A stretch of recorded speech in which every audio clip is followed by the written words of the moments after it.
Adilabad collectorate వద్ద తీవ్ర ఉద్రిక్తత నెలకొంది. కనీస వేతనం 25,000 ఇవ్వాలంటూ కలెక్టరేట్ ముందు అంగన్వాడీలు ఆందోళన చేపట్టారు.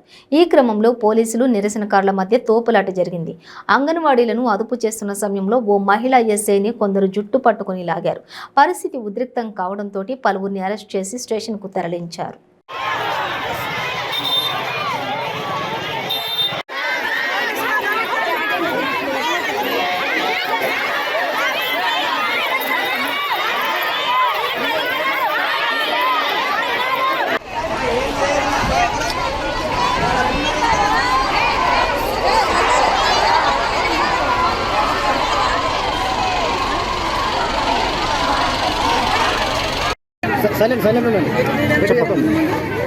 తెలంగాణ రాష్ట్రం మొత్తము సిఐటి ఆధ్వర్యంలో అంగన్వాడీలు నిర్వధిక సమ్మె 10వ రోజుకు చేరుకుంది.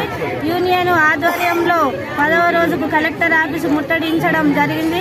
మా సమస్యలను కలెక్టర్ గారికి నివేదించడానికి ఇక్కడికి వస్తే ఆయమ్మలు టీచర్లు అని కూడా ఆడవాళ్ళని చూడకుండా పోలీసులు అడ్డుకోవడము ఇది సమంజసం కాదు.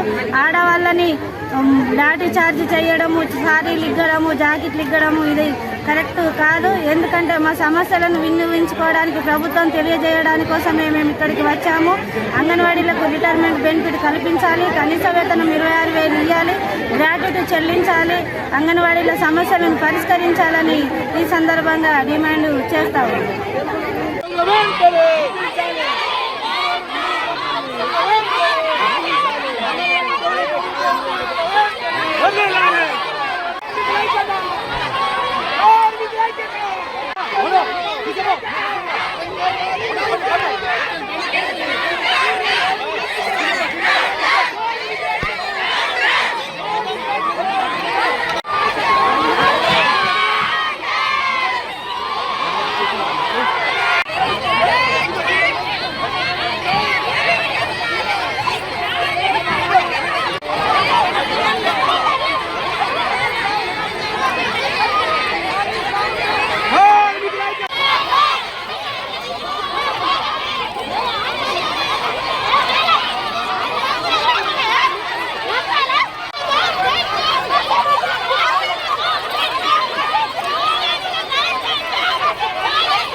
డబ్బులు ఈ వడ్డీలు కడుతూ అనేక మంది పల్లెటూర్ల పాపం అంటే తప్పకుండా గొల్ల కుర్మలు ఐక్యంగా ఉండి పోరాటం చేయాల్సిన అవసరం ఉన్నది.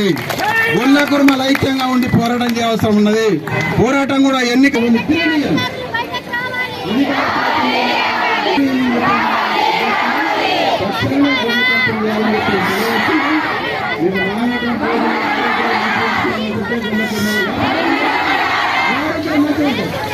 Thank you.